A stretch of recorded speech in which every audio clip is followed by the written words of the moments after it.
the transformation programs, a number of the local authorities, they all seem to be starting from different points, doing it differently. Yeah. Much of it silo-based. I guess good work together on a few things. There's a lot to talk about. There is. I'm doing a lot of digital leadership stuff at the moment.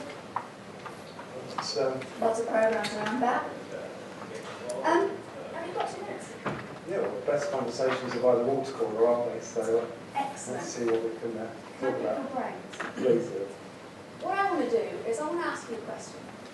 This thing, digital transformation, it says exploded, isn't it? What exactly does it mean? Well, we've been doing digital transformation. Well, that's it. It's been called transformation for years. We just put digital on it, haven't we? And we just rebadged it. Don't we just wear less ties now and dress differently? Isn't that what it's about? Well, We should have started yesterday, though, shouldn't we? I think we should have started yesterday.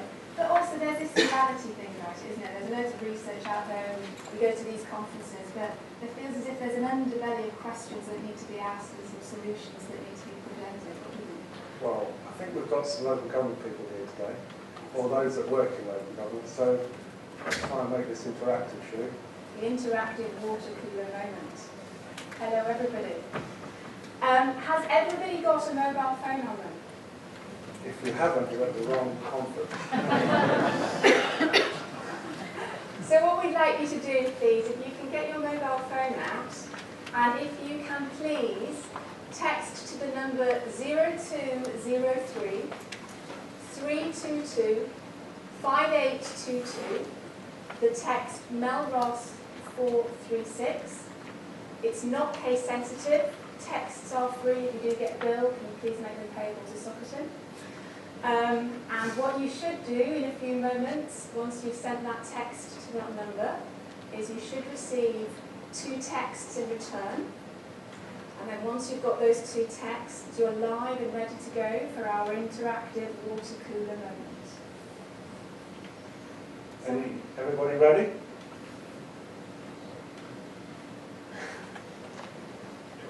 Yeah, excellent. Okay. So there's one burning question, isn't there? Which we need to ask. This is all to do with the speed of light. So if there's a slight hesitation. So just before we get going, let's ask ourselves this question. How many of you are currently engaged in some form of digital transformation program? Just simply text A for yes and B for no. Yeah, 100% yes. Anybody else? Nice work. Done? Brilliant. Here we go. Any more for any more? Any more for any more? Poll is full. Okay. So, what we want to do is start asking some questions around the reality of digital transformation. Now, I've got to ask you this question. Digital transformation. I don't want to go into definitions too much, but how wide and deep should digital transformation go across an organisation? Well, I think the issue is that a number of local authorities, as I said, are starting at different points. Some of them are taking change at a silo departmental or directorate level. Some are starting with their websites or their customer service centres. Actually, what we're finding is that those programs need to be deeper and wider. And the organisation needs to take a holistic view of where the council wants to be, a sort of operating model for the future, with the citizen at the centre of it. And we've heard that quite a lot, haven't we? And I think, we've heard that today, haven't we? Yeah, all hail Theo for some of the things that he said, actually, which is fantastic. And I think from our perspective as well, and you know, we are starting to move forward in this one, is we know now that digital transformation isn't just about tech. It's not just about the front end. We know it's about the back end and the front end, and the secret ingredient around all of that is people and change, which is my area of interest. So, question out to everybody is, what type of digital transformation do you currently support? Someone's already answered. Somebody, yeah, don't worry, that percentage is just percentage of everybody.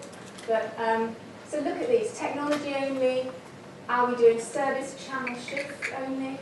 Are we doing redesign channel choice? All of the above? Can any of us really say we've got a fully enabled business-wide transformation at this stage? And we put some predictions on this as well, haven't we? So just looking at all of this. So we haven't got an E yet. No.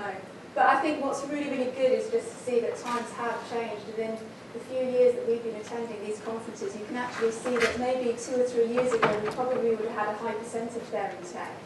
But it's starting to filter down nearer and nearer towards that E thing for us to understand that even though there is a tech important side of it, we've got to get business-wide. So what's, based on this question, what do we need to take as a standard when we're building transformation programs of digital strategy? I think it's that inside-out approach, that whole view of the council rather than the silo view. But more importantly, having the citizen at the centre of that design process. Okay, cool. So my next question to you, which is dear to my heart. When we're talking about the whole business and areas of the business, you've got policy, you've got governance, you've got leadership, you've got every area of the business. Are we being adaptive enough in our digital transformation programs? I think what we'll find is a number of councils are creating programs of change, digital change, and those programs take a life of their own. They can often take a long time to deliver. But actually, as part of that design process, we're finding that we need to design into the solutions adaptive ways of working, agile ways of working, and actually recognise this as a process that never ends. That we really need to change as councils and be flexible enough to know that the world around us is changing.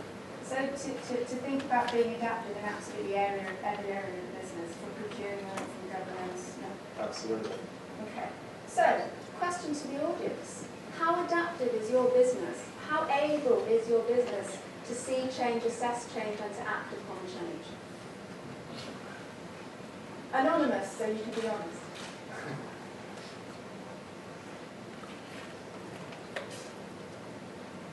Yeah, and we would predict that B would be the largest choice for this one. But look, a growing focus of 28% is really positive. So, as a solution and as a standard, what should we actually be saying in terms of our transformation programs?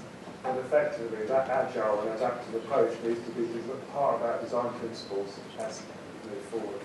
So that everybody needs to live that approach.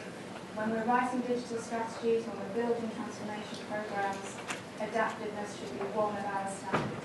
Absolutely. We've heard the single customer view talked about, and that my customer account that we looked at earlier on. Are we doing enough in this area? I think we do talk about these things with technology, but actually do we really consult with the customer, understand the customer's needs? And I think some of the conversations we've already had, actually, we need to recognise that the customer has a view of public services that don't just sit within local government. We need to take a holistic view about all of those needs. And that, again, is another design principle. So the question that we want to be asking here, with a very slow internet,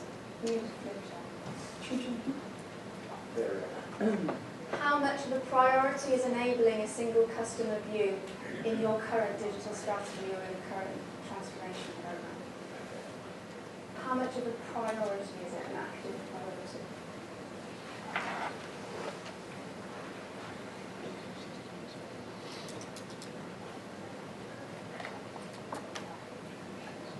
So again, I think, not at all yet, obviously, to move to, we're starting to address this is a really good thing, but actually, again, we've got a positive result here. So, whilst we can hear a lot of negative things when we talk about where are we, we've got so much to do, but actually we're moving in the right direction.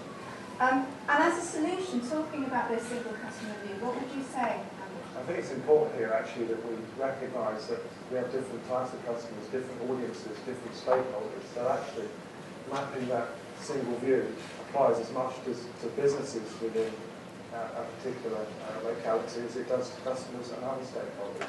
And previous presentations have talked about joint working with other sectors. We need to understand all of the audience view end-to-end. It needs to be a sort of end-to-end integrated approach. And this kind of starts to dovetail into my area of people change as well. And I think that, what we've got up here on the slide that you can see is audience journey mapping, or customer journey mapping. Because I think one of the things that we need to start doing in our digital strategies and our transformational programs is thinking about the other audiences. Because the workforce audience and journey mapping our workforce is actually one of the big areas that we need to be looking at as part of our transformation programs as well. So sticking with people for a minute, I just want to talk about the culture word. So what about paying enough attention to culture from your I think perspective? culture is quite a difficult term to define. What we're finding is that actually the way you go about the change and the transformation programs is important. And we need to recognise that it's very easy to create a sort of centralised team to deliver change. But you've actually got to do it with the organisation rather than to them. So that sort of change approach, and that then builds itself into the culture.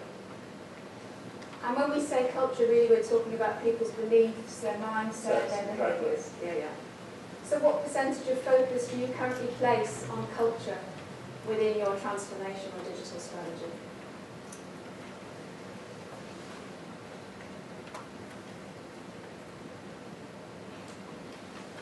So the realistic conclusion here is that we really, when it comes to culture and people, that's the area that we want to be putting more and more of our focus into with our transformational programs. So it's don't do it to people, do it with them.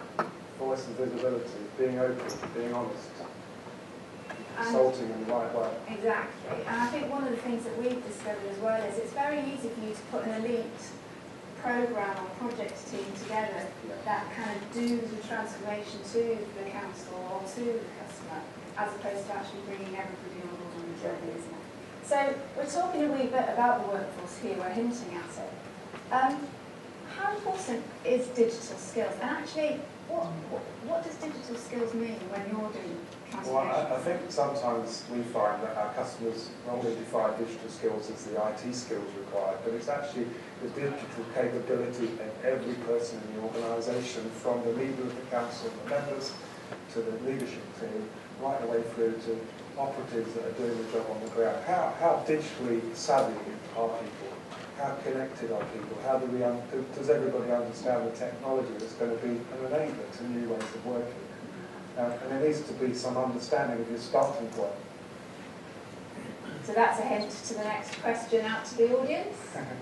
Have you audited the digital literacy of your organisation? The way that I've described it. No, but intend to. We've audited, yes, but as a one-off, yes, and we conduct a regular benchmark. So again, something that we could and should all be thinking about, to actually understand the capability and the competency across our organisation, which can help with our choice of technology, which can help with change moving forward. So, digital skills, or within our ending, that's my little poetic line for today. Feel free to tweet it. I'm going to stay with people, and I want to talk about leadership. That's my favourite subject. What we find here is that often we're engaged in programs of work where the chief executive or the leadership team say to us, this is the most important program of change that this council has seen for many decades. But then they don't actively engage in the process. So they say the right words, but they don't live the action. And that's not being critical, because there's some good work going out there, but it's very rare. And I think that's one of the big things that we do in our leadership programs as well. And all hail to Theo earlier on when he said and talked about active leadership. And I think that's the secret word, active and participation. So how active, so they might understand it, they might endorse it, but how active are your leadership team in your digital and transformation efforts?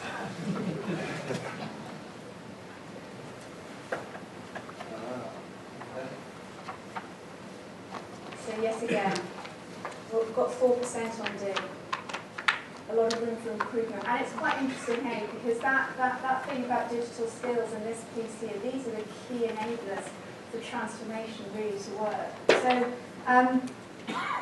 we didn't rehearse this, but given what Theo said, in terms of our solution for this reality of transformation, we really do need to understand what active leadership means and to affect active leadership. So I want to move away from people a little bit. Because I struggle with this one, Andrew.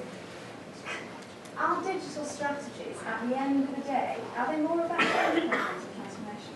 I think a lot of them are. I mean, what we're finding is that a number of organisations are doing some good stuff within a particular department, but actually some of that stuff is incremental change.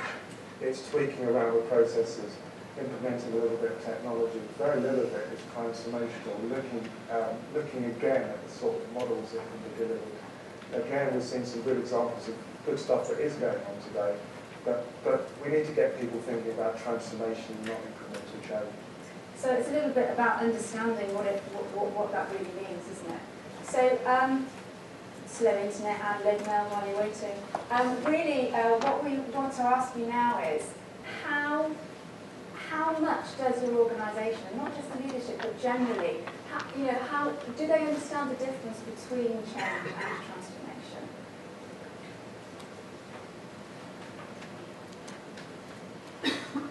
Now, isn't that interesting?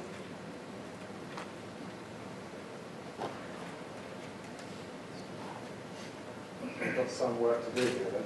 Given that right at the very start we had such a high percentage of you saying that there are transformation programs in place, but actually the understanding of the difference between change and transformation is only really understood in a few areas.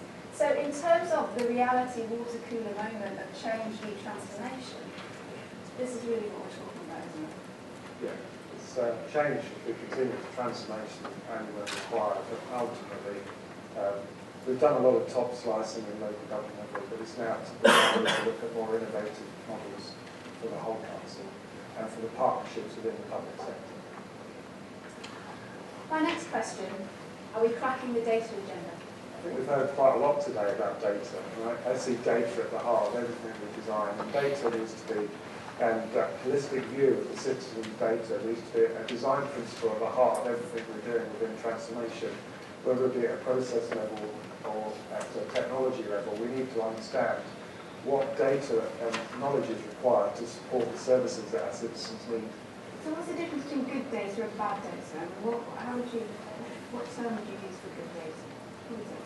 Well, it should be data that informs business decisions. It's about decision making. And ultimately, there's lots of examples of all sorts of sectors collecting data and vast amounts of data, but does it really inform us about our decision? Does it tell us which interventions are really working and which decisions we should be making? And they're the sort of digitally enabled models we need, where data is at the heart of everything we do. And there we go. It's a concept of informed data understood in your organisation. And I'm heartened by the fact that data has been a big topic today, because that's supported by that, I think. Yeah, I mean that's great. It's growing across the organisation. Absolutely. Which is fantastic. So our water cooler reality for data it really has to be right at the centre of everything, doesn't it? It's not just the customer. Data needs to be there next to the customer at the centre, isn't it? Okay. Well, I just want to bring things to a close a wee bit now, so I'll ask one more question to you and one more question to the audience. Do we look far and wide enough? I liked again what Thea was saying, and also what Dylan and Paul were saying about where they get information and inspiration from. But are we looking far and wide enough? Well, I think it's interesting that Thea was talking about the gaming industry and some of the lessons there. We find quite often that local government's obsessed by knowing what else in local government is going on. We like to know what we're all doing, and we like to share ideas. I think there's an opportunity to look for ideas in other sectors, not just around technology trends, but business trends, business models, different ways of working. So how much importance do you place on leveraging new tech and future trends?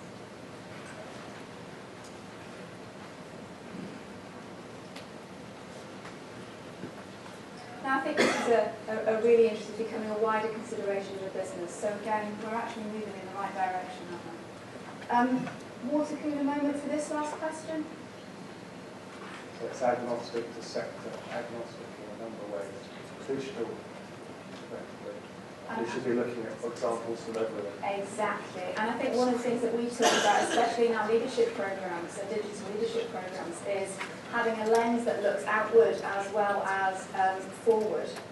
So, it's looking at other sectors, but it's also looking at other geographies. And how do we actually join the dots from that perspective? And that's a big thing for us, is looking outward as well as forward. So that's 10 questions of water cooler reality moment. How can we bring this? Obviously, there's loads of things we can talk about, and we'd love to continue the conversation after this. But how can we bring all of this together? Well, I think it's scratched the surface anyway, but we tried to summarise some of the key points for you here. I mean, for us, it's all of the lessons that we've said in the 10 examples we've given you. Digital transformation is an inside-out approach. We need to be adaptive, the customer at the heart. In fact, I would put the customer at the top of this. And we need to do this with people rather than to them. Leaders need to walk the talk, and digital skills are important at all levels of the organisation. Data is at the heart of it, and transformation is about rethinking beyond incremental training. Thank you for listening.